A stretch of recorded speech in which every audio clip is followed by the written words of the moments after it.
రాష్ట్ర వ్యాప్తంగా రాజధాని హైదరాబాద్ మహానగరంలో కూడా పెద్ద ఎత్తున దౌర్జన్యానికి పాల్పడుతూ పేదలకు సంబంధించిన భూములు లాక్కుంటూ ఒక రియల్ ఎస్టేట్ మాఫియా ఎట్లా పనిచేస్తుందో ఆ స్థాయిలో ఈ రాష్ట్ర ప్రభుత్వం ఇవాళ పనిచేస్తూ ఉంది.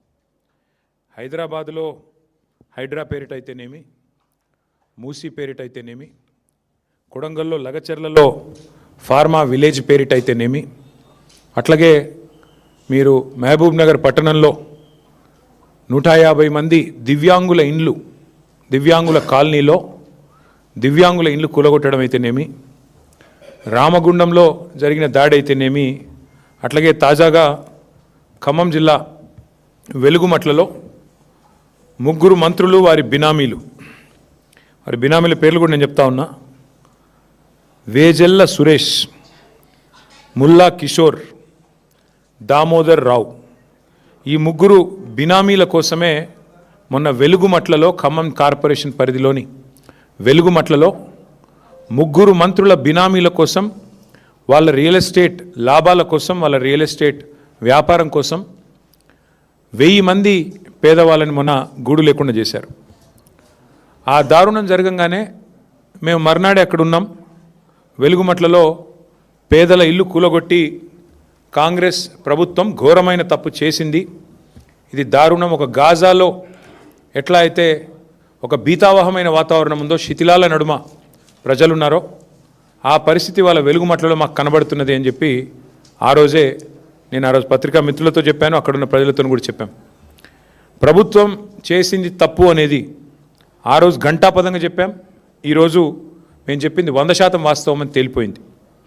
ఎందుకు అంటే బాధితులకు పట్టాలు ఇస్తాము అని ప్రభుత్వమే ఒప్పుకొని ఇవాళ తన తప్పు తెలుసుకొని మరి సవరించుకునే దానికి ప్రయత్నిస్తున్నట్టుగా కనబడుతున్నది. వాస్తవం ఏంటి అంటే ఇవి భూదాన్ పట్టాలు. మనకి అసలు భూదాన్ కాన్సెప్ట్ ఒక్క నిమిషం మీకు చెప్పాలి. భూదాన్ అంటేనే భూదాన్ బోర్డు వచ్చిందే ఆచార్య వినోబా భావే స్ఫూర్తితో.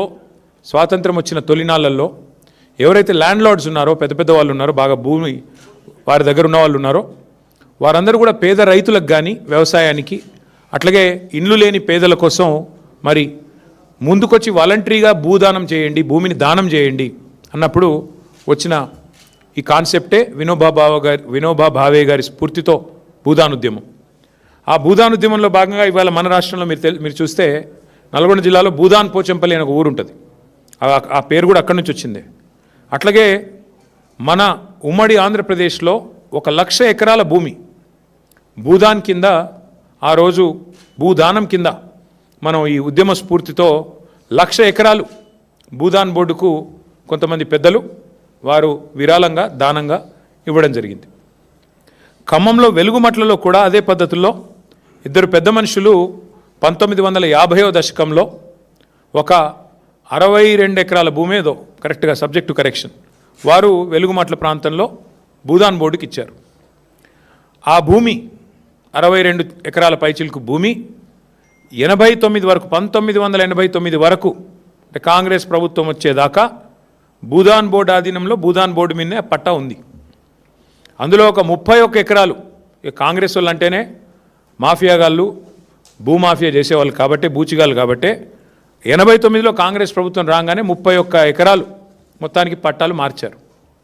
భూదాన్ పేరు మీద ఉన్న 30 ఏళ్ళ పైచిలకు 35 ఏళ్ళ పైచిలకు భూదాన్ పేరు మీద ఉన్న భూములను మొత్తానికి పైరవి చేసినరో, పైసలు ఇచ్చినరో, ఏం చేసినరో ఒక 31 ఎకరాలు పేరు మార్చి ప్రైవేట్ వ్యక్తుల పేరు మీద రాయించుకున్నారు. కానీ ఒక 31 ఎకరాలు అట్లే ఉండే. అందులో 2014 ఏప్రిల్లో 1895 మందికి ఆంధ్రప్రదేశ్ భూదాన్ యజ్ఞ బోర్డు, ఇంకా అప్పటికి తెలంగాణ ఏర్పడలేదు, తెలంగాణ ఏర్పడ్డది జూన్ 2, ఏప్రిల్ 14 నాడు ఆంధ్రప్రదేశ్ మరి భూదాన యజ్ఞ బోర్డు 1895 మందికి పట్టాలు ఇచ్చింది. ఇచ్చిన తర్వాత అందులో మరి 2014 ఏప్రిల్లో ఇస్తే ఆ గత 10-12 ఏళ్లలో దాదాపు 1000 మంది ఇళ్ళు కట్టుకొని అక్కడే నివాసం ఉంటున్నారు. మధ్యలో మా ప్రభుత్వం ఉన్నప్పుడు పక్కనేదో ఎంక్రోచ్మెంట్లు అవుతున్నాయి అని ఫిర్యాదు వస్తే కూడా పరిశీలించమని చెప్పాం తప్ప ఒక్క పేదవాడి ఇల్లు కూడా మేమెన్నడూ ముట్టుకోలేదు. నిజానికి కేసీఆర్ గారి ప్రభుత్వం ఆనాడు 10 ఏళ్ల పాటు జీవో నంబర్ 58 కింద 59 కింద ఈ రాష్ట్రంలో లక్షల మందికి పట్టాలు ఇచ్చింది. ఒక హైదరాబాద్లోనే 1,50,000 పట్టాలు ఇచ్చాం. ఆ పట్టా కూడా ఇంటి మహిళ ఎవరైతే ఉంటారో వారి పేరు మీద ఇచ్చాం. ఖమ్మం పట్టణంలో కూడా 3,000 మందికి 58 జీవో కింద పట్టాలు ఇచ్చాం. అట్లా ప్రతి చోట, ప్రతి నగరంలో, ప్రతి మున్సిపాలిటీ పరిధిలో, గ్రామీణ ప్రాంతాల్లో కూడా జీవో నెంబర్ 58 కింద పెద్ద ఎత్తున పట్టాలు ఇచ్చాం. కానీ ఈ ప్రభుత్వం ఏం చేస్తున్నది? వచ్చిన నాటి నుంచి నేటి వరకు విధ్వంసం, వినాశం, ఇది తప్ప, వినాశనం తప్ప ఇంకో మాట లేదు. నిర్మాణం గురించి ప్రస్తావన లేదు. ఒక విధ్వంసకరమైన ఆలోచనలతో ఎవరి ఇల్లు ఎట్లా కూలగొట్టాలి, భూములు ఎట్లా లాక్కోవాలి. ఇందాక నేను చెప్పిన ముగ్గురు రియల్ ఎస్టేట్ మాఫియా వాళ్ళు ఎవరైతున్నారో, సురేష్, దామోదర్ రావు, ఇంకొక ఆయన పేరింది కిషోర్, ఈ ముగ్గురు ఇవాళ నేను నిర్ద్వందంగా చెప్తా ఉన్నా, ముగ్గురు మంత్రుల బినామీలు వీళ్ళు. ఖమ్మంలో ఉన్న ముగ్గురు మంత్రుల బినామీలు వీళ్ళు ముగ్గురు. వాళ్ళు ఆ ల్యాండ్ను హస్తగతం చేసుకోవడానికే ఇవాళ చేసిన డ్రామా ఇదంతా. వాళ్ళు ఏమనుకున్నారంటే మున్సిపల్ ఎలక్షన్ అయిపోయింది కదా, ఇప్పుడు కొడితే అడిగేవాడు ఎవడు అన్న లైన్లో పోయారు. ఒక శత్రుదేశం మీద దండయాత్రకు పోయినట్టు 3,000 మంది పోలీసు వాళ్ళు పొద్దున 3టికి పోయి వాళ్ళను మెడలు బట్టి బయటికి నూకి ఇళ్ళని కూలగొట్టారు. మీరు చూశారు వీడియోలు. ఒక అమ్మాయి అడుక్కున్నది, 10 నిమిషాలు నా ఇల్లును చూసుకుంటా అన్న, ఆ తర్వాత మీరు కూలగొట్టండి, 10 నిమిషాలన్నా దయచేసి దండం పెడితే కూడా కనికరించలేదు, కరుణించలేదు. ఇష్టం వచ్చినట్టు పిల్లలు వాళ్ళ పుస్తకాలు, బ్యాగులు తీసుకుంటామంటే కూడా వినలేదు, మెడలు బట్టి నూకి బయట బారేసినారు. మేము పోయి మేము అడిగాం ప్రభుత్వాన్ని. 8 లక్షలు, 9 లక్షలు, 12 లక్షలు, ఒక ఆయనైతే పాపం 200 గజాల్లో 18 లక్షలు పెట్టి ఖర్చు పెట్టి అప్పు చేసుకొని కట్టుకున్నాడు ఇల్లు. కట్టుకొని కూడా సంవత్సరంన్నర కాలేదు. కాబట్టి ఇట్లాంటి పట్టాలుండి అన్ని రకాల హక్కులుండి, యాజమాన్య హక్కులుండి ఇండ్లు కట్టుకుంటే మీరు ఎట్లా ఇలా కొడతారు అంటే ల్యాండ్ మాఫియా అంటారు. ఎవరండి ల్యాండ్ మాఫియా? ఇప్పుడు నేను చెప్పిన సురేషు, కిషోరు, దామోదర్ రావు వీళ్ళు ల్యాండ్ మాఫియా. మా వెనకాల ఉండి నడిపిస్తున్న ముగ్గురు మంత్రులు మీరు ల్యాండ్ మాఫియా. ఇవాళ ఎంత విచిత్రం అంటే కూల్చిన వాళ్ళే. అసలు ఫస్ట్ కూల్చుడు ఎందుకు, మళ్ళీ తర్వాత చేతులు కాలినాక ఆకులు పట్టుకున్నట్టు మళ్ళీ ఆడనే ఇందిరమ్మ ఇల్లు కట్టిస్తామని చెప్పుడు ఎందుకు? వాళ్ళు ఒక్కొక్కరు 10, 12, 18 లక్షలు పెట్టి కట్టుకున్నారు ఇండ్లు. ఇవాళ ఆ ఇండ్లు కూలగొట్టి ఇప్పుడు తీరా హంతకుడే సంతాపం చెప్పినట్టు ఇప్పుడు మళ్ళీ ఈ సిపాయిలే పోయి పట్టాలు ఇస్తారంట. ఎక్కడిస్తారు అది? అక్కడ ఇవ్వరంట. ఎందుకంటే ఆ రియల్ ఎస్టేట్ మాఫియాకి అడ్డం వస్తుంది కాబట్టి పక్కన ఎక్కడో ఇస్తాం, అది కూడా అందరికి ఇవ్వరంట. ఇప్పుడు వాళ్ళకు వచ్చిన ఇబ్బంది ఏంటి అంటే మంత్రులకి శాసనసభ సమావేశాలు ప్రారంభం కాబోతూ ఉన్నాయి 16 నుంచి. మేము వదిలిపెట్టాం, అటు మండలిలో ఇటు హౌస్లో నిలదీస్తాం, ఉక్కిరి బిక్కిరి అవుతారు. ఎందుకంటే ఇలా రియల్ ఎస్టేట్ మాఫియా భాగవతం బయటపడితే తట్టుకోలేరు. అందుకే ఇవాళ ఆగమేఘాల మీద పట్టాల పంపిణీ నిర్ణయం తీసుకున్నారు. నేను ప్రభుత్వాన్ని ఒకటే చెప్తా ఉన్నా, రాష్ట్ర ముఖ్యమంత్రి కూడా ఒకటే చెప్తా ఉన్నా, వెలుగుమట్లలో ఏ నిర్ణయం అయితే మీరు తీసుకోక తప్పలేదో, రాష్ట్ర వ్యాప్తంగా మీరు కూలగొట్టిన ప్రతి ఇల్లు, ఆ ఇంటికి మళ్ళీ ఆ కూలిపోయిన వాళ్ళకి న్యాయం జరిగేదాకా, వాళ్ళకు పట్టాలు ఇచ్చేదాకా, వాళ్ళకి ఇండ్లు కట్టించేదాకా మేము వదిలిపెట్టాం. ఇది రాష్ట్ర వ్యాప్తంగా హైడ్రా కావచ్చు, మహబూబ్ నగర్లో దివ్యాంగుల కాలనీ కావచ్చు. ఎందుకంటే మీరు చెప్పారు మీ మేనిఫెస్టోలో, ఏం చెప్పారు మీరు?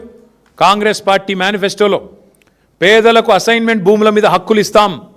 మీరు చెప్పిన మాట, నేను చెప్తున్నది కాదు. పేదలకి అసైన్మెంట్ భూముల మీద హక్కులు కల్పిస్తాం, యాజమాన్య హక్కులు కల్పిస్తామని చెప్పారు. ఇంకా చాలా వాగ్దానాలు చేసినారు మీరు ఏది భూముల విషయంలో. ఇవాళ అట్లాంటి మీరు భూ మాఫియా చేస్తూ ఇవాళ ఆగమేఘాల మీద మళ్ళీ ఇంకా ఈ దిక్కుమాల పని చేసిందే తప్పంటే తప్పుడు పని చేసి మళ్ళీ ఇంకా కవరింగ్ ఇస్తున్నారు.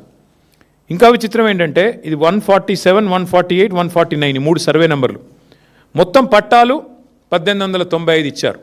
అందులో కట్టుకున్న వాళ్ళు దగ్గర 1000 ఉన్నారు. ఇప్పుడు ప్రభుత్వం 400 మందికి ఇండ్లు ఇస్తా అంటుంది. ఇది ఎక్కడ న్యాయం? కట్టుకున్న వాళ్ళు 1000 మంది ఉంటే నువ్వు 410 అంటే ఏందన్నట్టు? ఇది బ్రిటిష్ వాళ్ళలాగా విభజించు పాలించన్నట్ట. నీకు నచ్చినోడికి ఇస్తావు, లేనోడికి ఇవ్వవా? అంటే అసలు కూల్చిన ఇండ్ల సంఖ్యకి మీరు ఇచ్చే పట్టాలకి పొంతన కూడా ఉండదా? 310 సారీ 410 అన్నాను, 310 పట్టాలు. అంటే ఏ అర్థం పర్థం లేకుండా వీళ్ళు నిజంగా, నేను అప్పుడప్పుడు అంటూ ఉంటా, ఇప్పుడు మళ్ళీ నిజమే అనిపిస్తుంది నాకు, వీళ్ళు సర్కారు నడుపుతున్నారా సర్కస్ నడుపుతున్నారా మాకైతే అర్థం కావట్లేదు. కూలగొట్టేది మీరే, మళ్ళీ తప్పుడు లెక్కలు చెప్పేది మీరే, భూమాఫియా అని పెద్ద పెద్ద డైలాగులు కొట్టేది మీరే. మళ్ళీ ఈరోజు చూస్తే